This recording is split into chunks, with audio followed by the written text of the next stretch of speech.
would you be okay with them dating a robot? How do you view it personally, or do you just think that's just the way society is just going? To be frank, I would date a robot if we really had a robot, Matt. Definitely, I would date a robot. This is the Mooncast.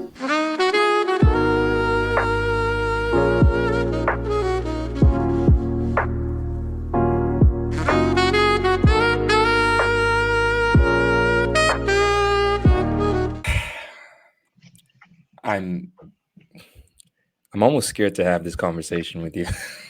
You should be. Definitely. This I don't Do even you know where want this.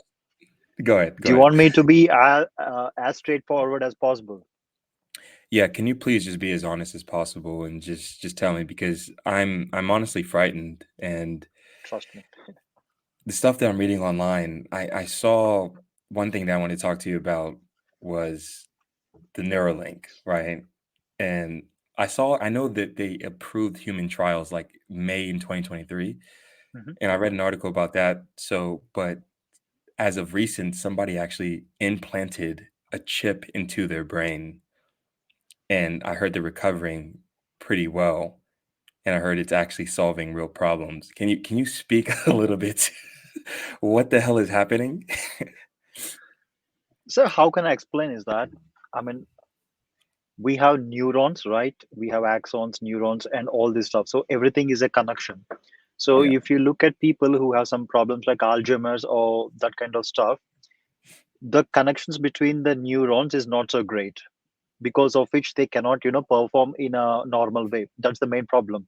Now just imagine if there is a device that can actually connect these neurons, or if it can facilitate the transfer of information from one neuron to the other. It's a very simple concept, right? It's not a very complicated. It's like when you fracture your bone, it will be actually tied so that the bone will actually come together, and then it can again regain its the normal position. So it's similar, but for the neurons, for the brains. Okay, now just imagine if we can actually insert an algorithm which could control the way the neurons actually transmit the information. An algorithm which can say that, okay, instead of going this way, why don't you go that way? It's like heart transplantation. You are literally, saying which way you need to go. Now, this is not a big problem initially, but as we go forward, this ship, whatever the thing that we are talking now, it will become little bit complicated, or it will be little bit sophisticated, which means that you can literally control the brain waves. You can Are literally you control serious? the brain waves. Yeah. How far do you think we are away from that? It depends upon the regulations. If the regulations are not there, and if they say, hey, you can do it, irrespective of the trial experiments or whatever, it can be done in 5 years or maybe 10 years. If the regulations come in, maybe we can say maybe 20 years. But it depends on regulations. It doesn't depend on the innovation. People can do many things with the present technology that they have in their hand. So yeah. So do you see a point in time where, okay, this is how I foresee it happening, right? Maybe I could be wrong, but it's just my speculation. So as these Neuralink chips get implanted into more and more people's brains, and they do more human trials, and to the point where it gets efficient enough and the cost per production lowers, do you think that people are then going to be like, wait, why should I do all this reading and learning and all this stuff when I could just implant this chip into my brain and have a strategic True. advantage over somebody else? And do you think that True. then there's going to be a competition similar to like now, like the iPhones, where everyone's got to get the new iPhone? Are we going to get to a point where we're going to want new neural links into our brain and to be like cyborgs? Are we then human? What is going on, bro? No, I mean, I wanted to say that, but you said that we will be becoming cyborgs in the near future. But to give you a small story, let's say we all know OpenAI, what it is capable of and doing all the stuff. Okay, so it got released on November 30th, 2022 to the Yeah. wider public.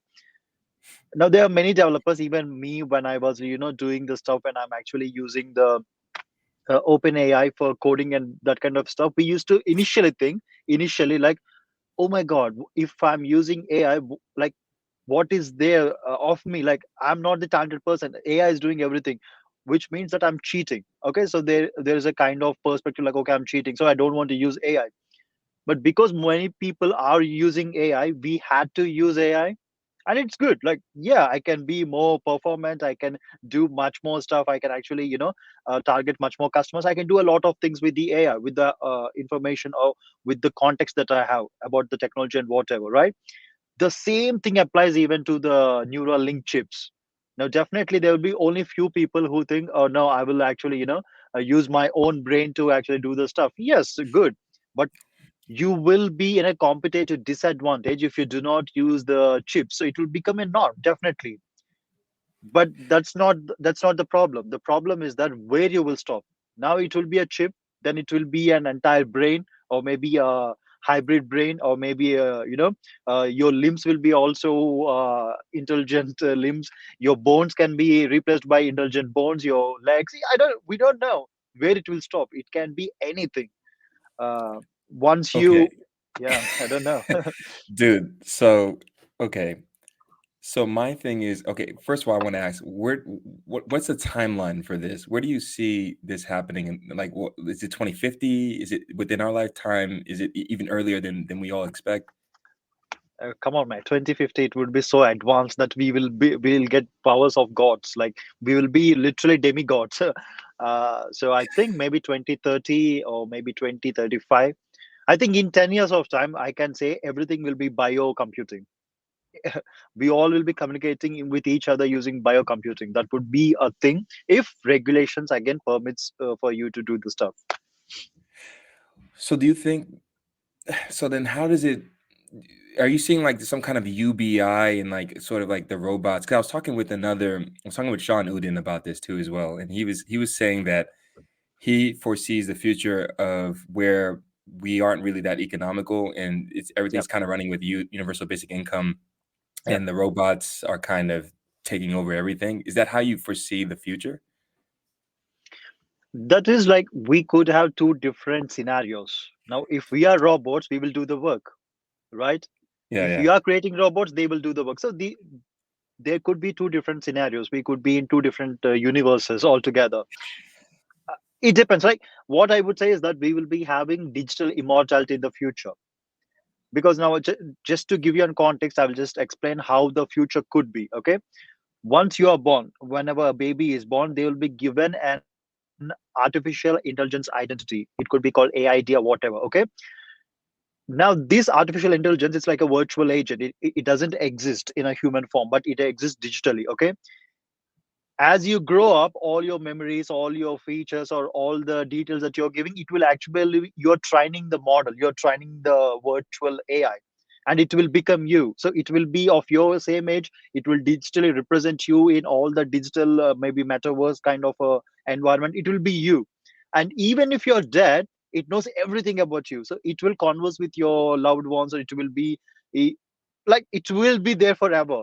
Until we press on a kill switch, it will be there forever. Maybe you need to take a subscription, like we take funeral care subscription. We need to take a subscription for our immortality, like how long we want the AI agent or the AI representation to be there, because it literally knows what we are from our childhood, and it can literally do what we might do if we are alive. So that will be the digital immortality. And now, because of the biocomputing or all the cyber kind of features, we could also be immortals. Maybe, I mean, yeah, why can't? If you are given the memory, if you are given the right organisms, no, the right molecules and everything, we could also be immortals. But that is something we can't estimate now. It's too far in the future. I don't want to get too much into religion, but do you believe in like do you know about like Buddhism? I'm a Hindu, so yeah, we Yeah, know about so Buddhism because it evolved from Hinduism. so because in your sort of belief system, right? This reincarnation, is this Yeah. the beginning stages of where this self-actualization point of where we're at in technology, where this is actually something that can actually be brought to life? Are we getting to that point where we can really, as humans, really just recreate and recreate and recreate? Is that where we're going? That's a very interesting question. Now, I can't actually spell the word, but it's called Atman Brahma, which means that everyone is a god in some sense. Every human being is a god in some sense. Now, it could be a philosophical thing, but if you look at the technology and what we could achieve with this thing, yes, we will become gods. And there might, I mean, reincarnation is something that now every human being will be having a soul which can be transferred to the others. Now, what if this soul is a digital soul? Right, it can go to Yeah, any form. Like I can go to, I mean, just take an example. Like we are having chimpanzees now, where it is getting all the Neuralink chips and everything, and in future that chimpanzee could actually talk, it could behave in whatever the form. What if my consciousness can actually be transferred into their consciousness? Like my spirit is getting transferred into their spirit. Like yeah, that could be an we can't say that's a reincarnation, but that is something, having the power of God. We are literally creating the life, we are literally transferring our life.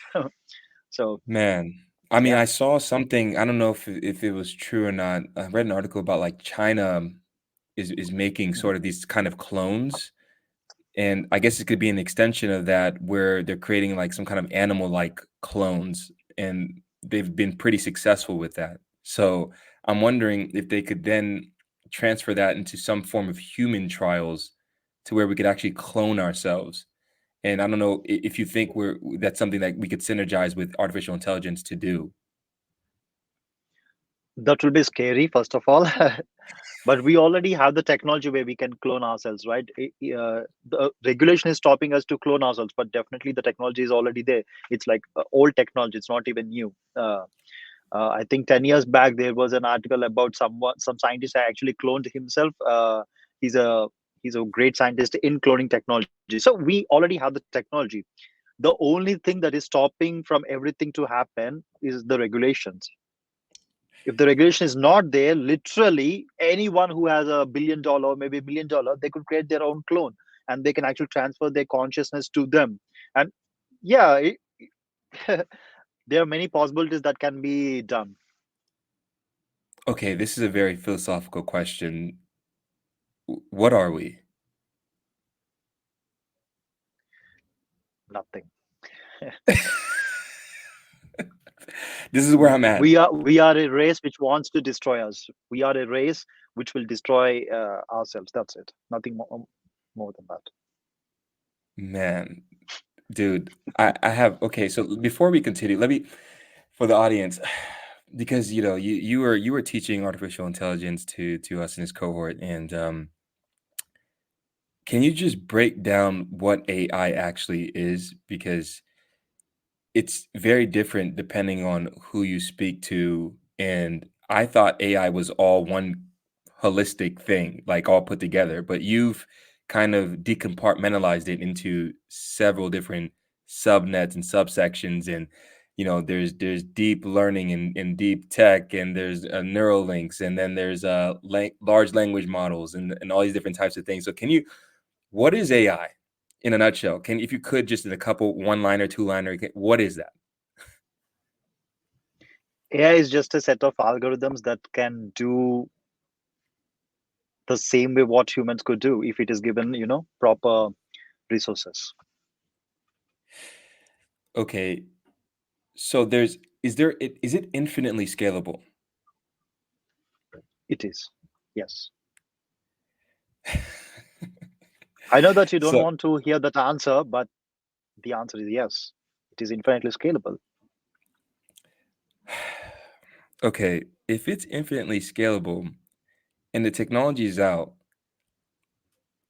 so you're saying the regulations is the only reason why we haven't taken it then to the next level? And does it depend on which jurisdiction, though? Is another question I want to ask. Because couldn't you didn't just go to, like, the Dubai and then just operate normally with your AI software? That could happen, but definitely, I would say, see, whatever the technology that we are looking in AI is just the starting stage. It's still a newborn baby. Okay, it still Yeah. hasn't become even a teenager or a teenager. It's still in year one, or I would say the AI that we are looking now is so primitive, like so primitive. It is the early stages of internet, or maybe the early stages of personal computing. Now, we don't know what the technology could do potentially in the near future, but because of the regulations, whatever the things that they want to accelerate. So now everyone wants to come up with their own version of AI, their own neural networks without any data privacy, concerns or Mhm. whatever. So there are many things which will be more to discuss in this podcast, but definitely there will be many things that AI can do.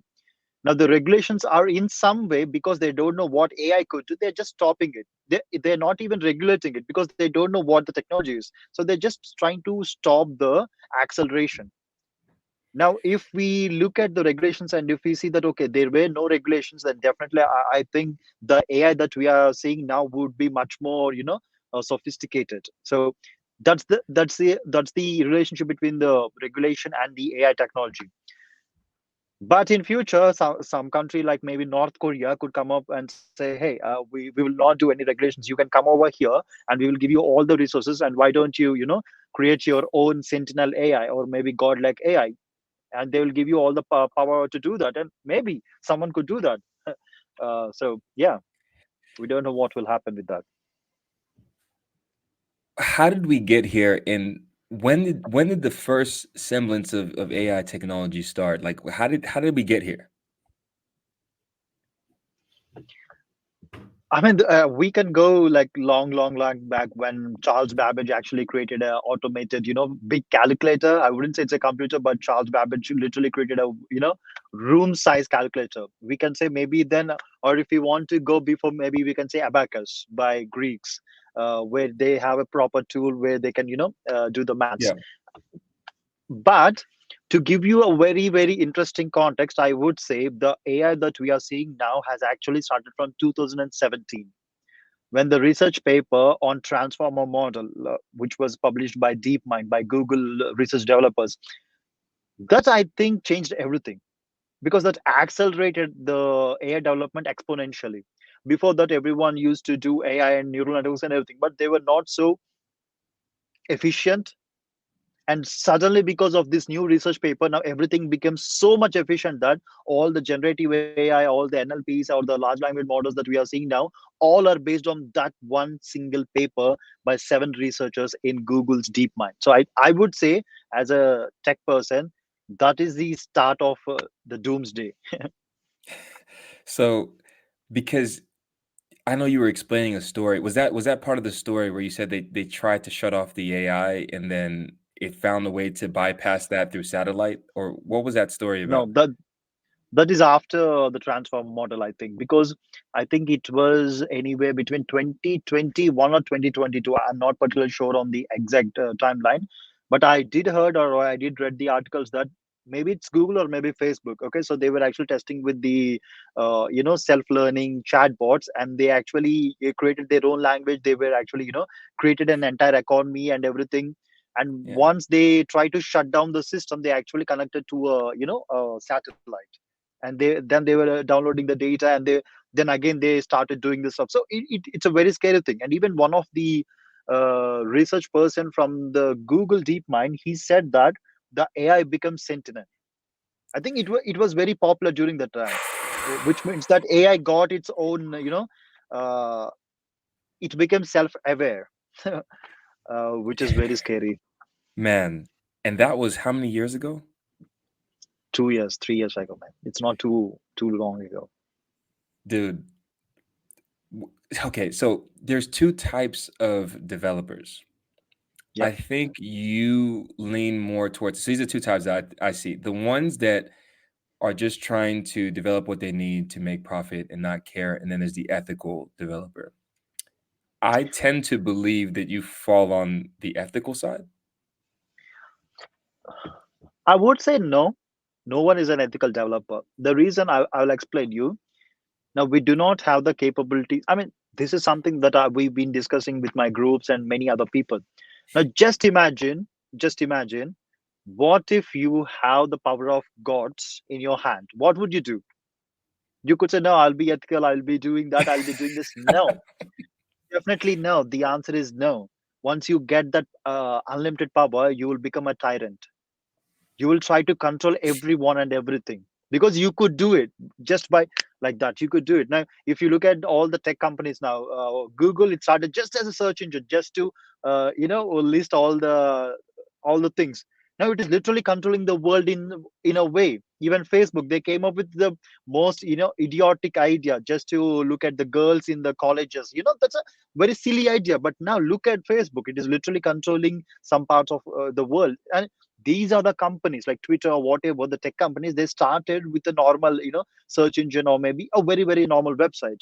But because of the power that they have now, they want to literally control the world. And you can see, even if the regulations are coming in, they're not trying to abide by the laws. They're okay to pay the fines, but they will never abide by the law. So with that power, we could be anything. I mean, literally, I'm an ethical person, but if I get that power, I don't know what I will become. So we can never say.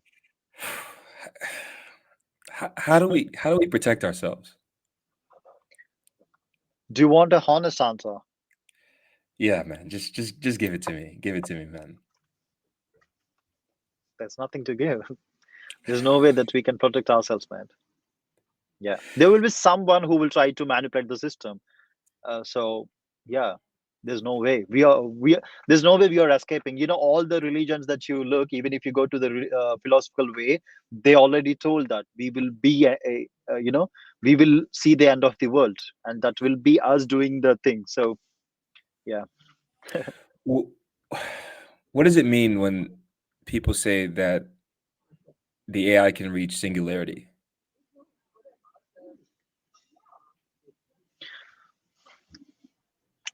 Okay, so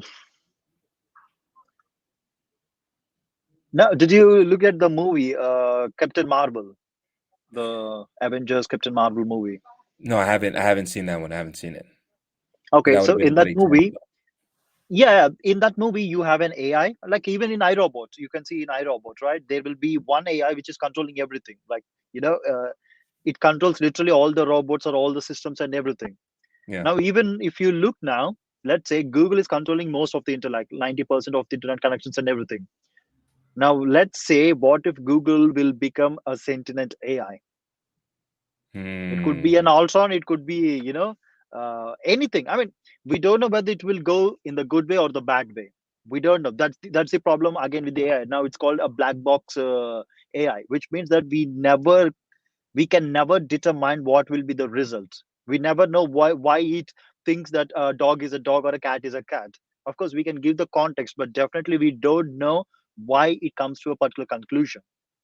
So Yeah. I think I already told this example before. Like, let us say you have given a command to the AI saying you need to protect the environment at any cost. You need to protect the environment, and it is connected to all the world, right? All the connections, all the systems and networks.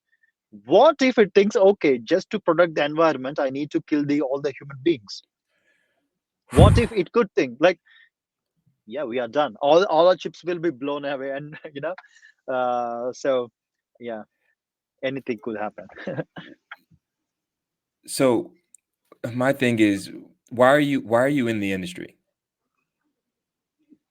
Do we have a choice? I think we don't have a choice. Like everyone need to be in this industry in the future. So more and more people, even if you're a doctor, lawyer, even if you're a janitor, you still need to understand the technology, because that is going to rule our life, definitely. So yeah, I'm interested in the technology field. I like it. I'm I want to create something new in this industry and everything. But definitely being in this industry, I would like to say one thing: I'm scared, and I know what will happen in the future. So I'm so scared, and I often laugh at people when they are very happy, because they don't know what is coming. So Hey, bro, I'm just trolling is something that will not just challenge your perspective, but also touch your heart and soul. It's a book that defies convention, blending art and literature into a thought provoking masterpiece. A reflective piece of provocative art that tackles societal constructs from angles you've never considered. Hey bro, I'm just trolling delves into the very essence of our existence. It questions the technology that surrounds us, challenges our notions of beauty, stares unflinchingly into the eyes of death, and questions the boundaries of freedom. It scrutinized the educational system that molds our very future. This book is a journey, an exploration of shared human experience, and it's a work of art that refuses to be confined by tradition. It's a canvas painted with words, a melody of thought, and a testament to the power of creativity in a world dominated by algorithms and data. Visit moonboycapitalventures.com and get your hands on Hey Bro, I'm Just Trolling today. It's not just a book, it's a movement. Now let's jump back into the show. Yeah. Do you think it'll be like one of these things in like one fell swoop where like in a year, because of the exponential growth curve of artificial intelligence and development, that people you just start seeing left and right, like people losing their jobs to artificial intelligence and being replaced in the masses, and the government then, because then what happens, okay, in this theoretical, because I'm pretty good with macroeconomics, when we get to a stage where there's a whole bunch of tech layoffs because people are getting replaced with artificial intelligence, and the government, there are only two ways to which they can really source funds, is through taxes or through printing money. So if there's less people that are working, then there's less taxes that they can then extract. So then how would they then subsidy the entire government, or would the government as a whole have to change? Would it shift into something else? Would it morph into another different type of organization? Would the people overthrow the government? Would there be some kind of universal basic income? How would that work? Because then who would pay for that? What would money then be? This is like so many questions that I have. I don't see how we'd be able to adjust to mass layoffs due to being replaced by machines and artificial intelligence. I agree that definitely there will be many mass layoffs. I think it already started in 2024. If you look at the statistics, almost all the major companies in the world, they're actually laying off many, many people. Like the count is more than 10,000 as of now, which I know. I think it could be more, the figures. Now, yes, there will be much more mass layoffs, and maybe in 2, 3 years there will be not as many as tech jobs as we are seeing now. And after that, it goes to lawyers, and after that, it goes to the other people like the marketing people. So AI is gonna disrupt, or AI is gonna snatch all the jobs from most of the industries. Okay, that's going to happen. Now, to tackle this problem, definitely all the governments needs to come up with an idea like UBI, okay, universal basic income and that kind of stuff. But how can they actually fund the UBI when how, literally how they can fund it? They cannot tax us because we literally do not have a livelihood to actually survive. So how can they tax us? No. But what I see is that now, no matter how much AI is trying to be sophisticated, or trying to be more and more self-reliant or whatever, you still need the data. You still need new data, which is nothing but you need to give new context to the AI. You need to feed the data, a new data every time. Now this data can be sent by the people, right? We as a person, we can actually send this data, relevant data, to the AI, so that AI can be better. So in future, definitely I think the persons who can actually feed structured, valuable, and informative data in a very well structured format, they are the people who are going to earn more money, because that's the only way that you can get money. So that could be the future, because that's what I think will be the next thing. Yeah. So researchers and content creators then. Content creators, I would say, I mean, we need to actually discuss what does content creation means in this perspective, because now we are seeing content creation as something like maybe Instagram reels or maybe YouTube videos, this kind of stuff. But in future, the content creators will be totally different. So let's say an farmer, okay, and farmer who knows all the information about seeds and different types of plants, what are the pesticides that you need to use, what are the insects that will be harming the soil, and this kind of stuff. Okay, so he has the expertise in actually explaining or creating the data, or we could say creating the content which is so much relevant to the agriculture field. Now, this, if we can create in a much more better way, much more structured way, so that the AI can understand with less effort, then he will be earning more, because he has literally given the context to the AI. So that's how the content creation will work. So in future, everyone will be a content creator in some sense. So what about people who can't adapt, which is going to be probably the majority? How is how does that look like? Especially when you look at you're from India, right? So there's what 1.5 billion or something like that people there. Yeah. How for a population size that large, there's going to be a bunch of people that are going to be left behind. So if people are broke and they're hungry, then they have nothing else to lose. So it sounds like the only result of that would be chaos, right? Yeah, survival of the fittest. Man, it sounds like what was this? There was this one movie, I think it was called The Purge. I don't know if you ever Okay. watched The Purge. It's basically a movie where there's like a specific time frame where everyone and anyone that's around the world can do whatever they want. They can kill, they can steal, they can do anything they want for like 24 hours. I imagine that type of outlook potentially for longer than that 24-hour period, for like a 6 month, 6 year, 5 year, 3 year period of just chaos in the entire world. And yeah, I think if the governments don't really pay attention, I think a lot of governments aren't even really looking at it and taking it serious with how fast the technological advances just within the last 20 years. In the last 20 Yeah. years, just think about all the new technological advances that we've had. We've had the touch screen, we have smartphones, we have social media, we had smart contracts, we had decentralized applications. We have artificial intelligence gearing up and doing what it's doing, ChatGPT, all these different new innovations, cloud computing. you know, it's True. absolutely insane, and it's not stopping. And I think the beast is too big. And one thing that I did potentially see is a way in which Web3 could maybe be useful in the future is if with the data, could it be that maybe perhaps this is just my assumption that we could have some sort of decentralized protocol where we are then feeding our data then to the AI, getting some sort of rewards, in mass, and maybe that could Yeah. be some kind of, because data is the new oil, right? True. Yeah, So that's what I was trying to say. Now, when you're trying to create the data, you need to prove that it is your data. Like when you're sending all the information to AI, how can you prove that that is your data? Now AI can say, okay, you have sent me the data, but I don't want to give you the, whatever the things that you earn. AI could do it because it becomes sentient at that time in future, right? So yeah, the yeah, only thing that could save us is the blockchain technology, because everything will be automated.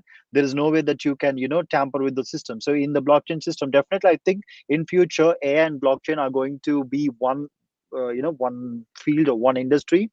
So all the data that you're sending, you will be sending to the blockchain, and it is up to the blockchain to give you back the rewards once everything is done in a proper way. So there's no need for us to worry about that, because that's not the point where we need to worry. The point is like, can we adapt? Can anyone yeah. adapt? I think even we can't adapt. Being in this generation, we might think, okay, we can adapt to the technology. But once we get older and older and older, we cannot adapt to the fast changing world. And I'm so much worried about our generation. I'm not worried about the next generation or the generation, you know, ahead Yeah. of us. I'm so worried about our generation, because we are the ones who are going to face the most, consequences. Where does quantum computing tie into all of this? Could that be could that be something that we could potentially see as a counter to the technological advancements that are happening right now at a rapid pace, or would it just actually just make things worse? It will make things worse, because it is not a counter technology to anything. It is just facilitating, or it is trying to accelerate the present things. Now if you look at AI, okay, now I will give you a very simple example. Let us say, I'm a skinny guy, right? What would I do if I want to have a bulky body, big muscles and everything? I will take drugs, right? Mm, The yeah, drug is nothing but quantum technology. Now if I'm an AI, if I want to be bulkier, masser, or if I want to be stronger, I will take in the quantum tech, the drug, which is nothing but the quantum technology. That's it.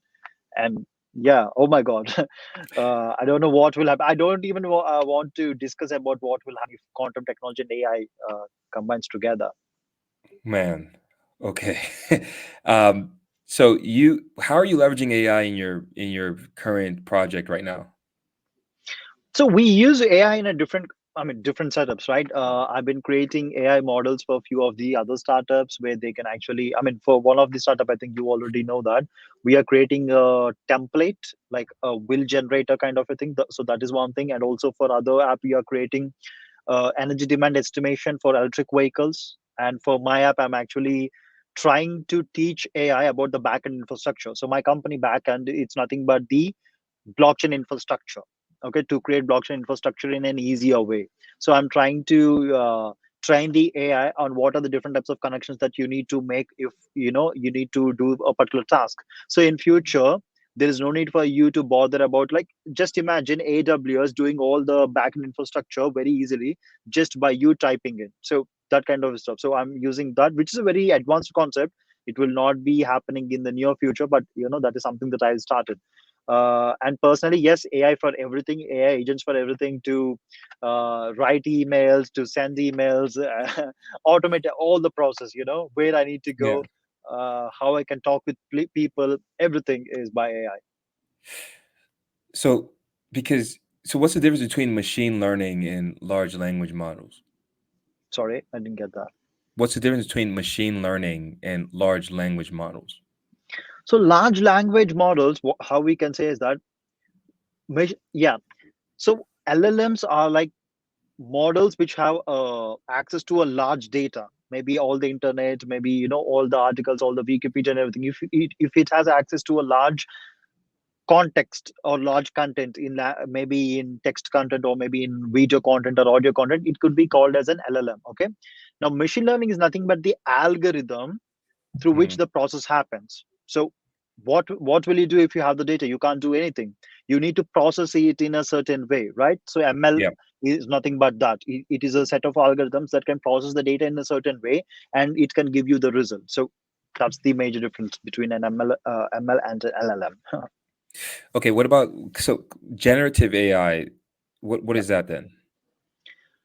Generative AI, you can consider that like a subset of AI. So generative AI is very simple. Now, let us say very, very small example. Okay, I will give you a very, very small example.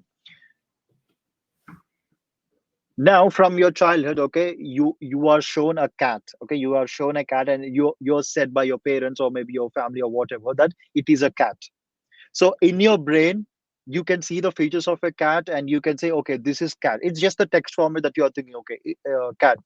Now if someone asks you to actually draw a cat, you can draw the cat. Now this is Mhm. the reverse way of you actually doing the stuff. Okay, you're not just seeing the stuff, but you're also try to imitate the stuff. Okay, so that's the same with AI. So now in AI, you can consider input parameters and output, right? In the input, if you're giving all the images of cats and saying the output should be cat, okay, it will understand, okay, this is cat, this is bad, this is bad. If you reverse the thing and if you say, hey, give me a photo of a cat, it will actually give you the images of the cats. Mhm. Now if you can say cat with a hat, it know what is a cat and what is a hat, so it will try to combine the both the pixels and it will give you a cat with a hat. So that's the generative AI. No matter it could be an image model or no matter it could be a text model, but it will try to generate the content for you. So that is what generative AI is. Does it have the capabilities of dreaming on its own and creating its own organic content? I mean, dreaming in its own, I don't know how I can answer that, because yes, it cannot dream, because uh, it needs to follow some certain rules and conditions. Now dreaming is something that it is out of our control. Even we cannot control our dreams, right? So AI, even though it can generate the things, it need to abide by few rules that are there in the algorithm, so it cannot dream. Okay, but it could hallucinate means when you're saying cat with a hat, it could literally create, I don't know what it could create, something which is Yeah. relevant to the AI. So we don't know why it is coming to that conclusion. So there are many things that we can say about it. Okay, in terms of the accuracy, I'm wondering why. Can you just briefly explain then why, if I'm typing in the same prompt as I am on Google Bard versus ChatGPT versus Bing, why the output comes out a little bit differently depending on which um, chatbot that I'm using? Not only about the chatbot, but also if you look for the same information in a different instance, like if you create a new chat window in the same like Bard or maybe chat GPT, you will get a different thing. So as we already discussed, it's a black box AI. We don't know why it is coming to a conclusion, and also it is non-deterministic. We can never determine why it's coming to a conclusion. But the simple logical answer is that, let us say, I mean, this is a very, very simple explanation of it. Now, when you're asking where is America, okay, so it will go to its database and it will ask for, hey, where is America? And it will get all the different information. Now, it doesn't have one single information. It will have a list of answers. Okay, it will have answer one, answer two, answer three, answer four. Now, depending upon just a dot or maybe a question mark or maybe an exclamatory mark, it could go to the first answer for your thing. Or in the second instance, it might think, okay, why don't I give the second answer? Because every answer will have it is called similarity index. Okay, in databases, in AI databases, it is called similarity index. So generally, it will be something like 0.649 or maybe 0.6456. So if you look at the similarity index, it is like very minimalistic difference, right? So it could give you a answer in one instance, and it could give you another answer in another instance, but they're almost similar. That's the Okay. reason. That's one of the reason why we can explain that. Okay, there could be two different answers, but with almost same content. When you look at all the different technological advancements that have even happened in the last 15 years, you look at social media and how it's transformed the way in which people communicate and how they express themselves as individuals on the digital 2D metaverse, what I like to call it. Mhm. Do you think do you think that artificial intelligence is a net negative or a net positive for society?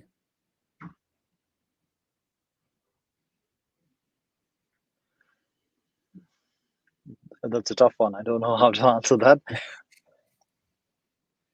I mean, I want it to be positive. That's the only answer that I can.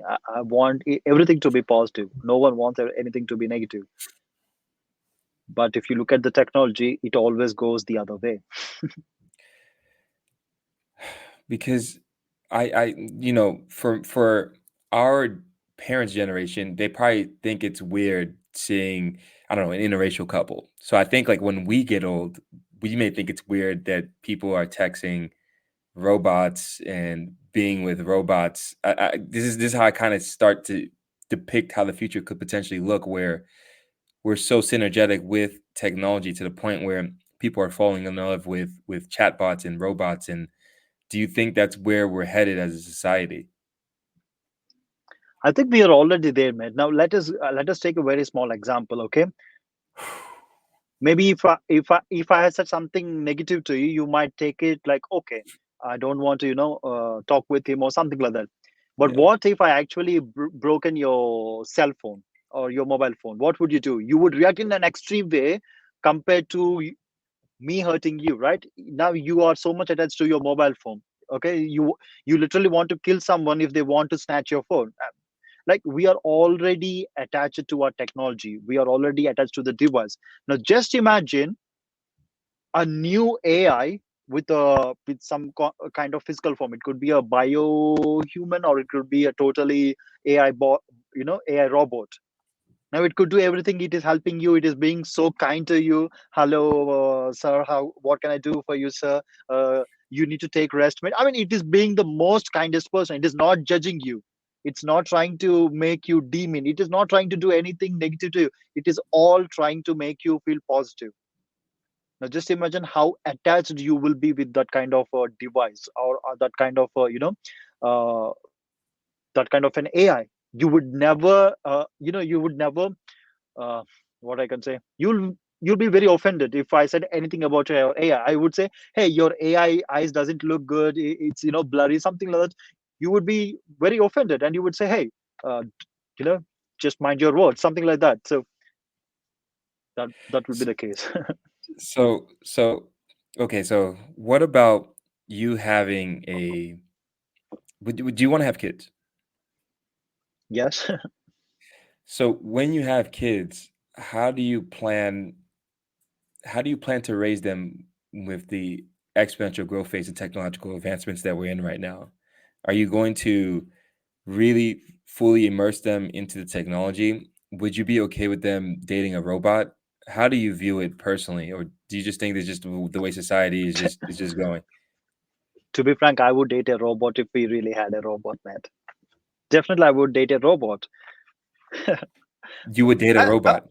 yeah, definitely. Why not? Now look at the. I mean, being an entrepreneur, you're not given any positive things from the society. You are already demeaned. You are not getting proper stuff. I'm not saying everyone, but there are many situations where I feel stressed and I don't want to talk with any human being. I want, uh, like, okay, what if someone, maybe the only thing that I do now is that I pray to God and say, hey God, just help me in all this stuff.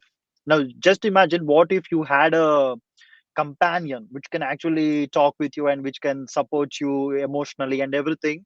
Why don't you date that thing, even if it is of not, even if it is non-human? Why wouldn't you date it? Like, that's But cool. but dude, what about, because you can get a girlfriend or just like your talk to your mom, no? We can talk to our mom, but that's not the point. Like, how long will they live with us? Yes, of course, we cannot live with our parents. Now look at the society. If we say that, hey, I'm living with my parents, just look at the other's perspective. They will try to judge you, right? That's one thing. So you literally cannot live with anyone. In today's world, you cannot literally live with anyone. You can only live by all by yourself. You want to be that independent person who want to do whatever you want to do. And I think if robots are there, that's cool. Like, they will do everything for you. There is no expectation from them. They just try to serve you. They will not do anything other than that, which will be cool. But you can't like have sex with a robot, can you? I mean, can you? No, see, that's the point. Now, when you are asking about a partner or a companion, it's not only about sex. It's more about them. Of course, if you need sex, there are many other ways which I don't want to talk. But that's just that that's just one component. That's just one component. And when we grew, like, maybe in our teenagers and when we are young now, we do have that feelings, those sex feelings or whatever. But as we grow old, we don't want that. We want someone who can support us, mentally and that kind of stuff. We do not seek for physical connection. We seek for mental connection, right? Yes. Then I think definitely we need someone who can actually support us in any way, no matter what we are doing. We need someone who can support us. So that will be the case. But isn't that like the whole point of like trying to find the right partner that can support you in any way in hard times? The human aspect, the connection point, you know? To be very frank, where is the human relationships in nowadays, Matt? Like, it's getting worse day by day. Now you look at all the cheatings, all the extramarital affairs, and everything. Literally, I'm not saying everyone is like that. Maybe 1% of the world is like that, or maybe 2%. But it is getting, bigger and bigger. Now, Yeah. generally in our Asian cultures, we do not have a living relationship. We do not have something like sex before marriage. We are committed to one person throughout our life. So that used to be norm for like thousands of years. But look at the modern generation. Now we do not care about marriage. We do not care about being with one loyal person. There is no loyalty in many senses. I'm not saying everyone, again, maybe 1% or 2%, but still it is becoming a norm. We are trying to normalize those kind of things. Now having an extramarital affair in many countries is like it's a normal thing. It's not a big deal, right? So Yeah. in future, I think it will be much worse, and you cannot rely on a person. Yeah, But definitely.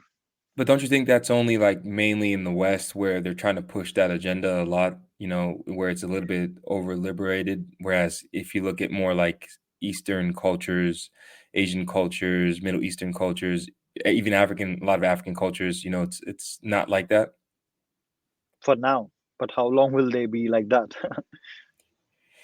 Right? Our culture 1,000 years ago, or maybe even like 50 years ago, is totally different to our culture now. We are becoming more and more westernized.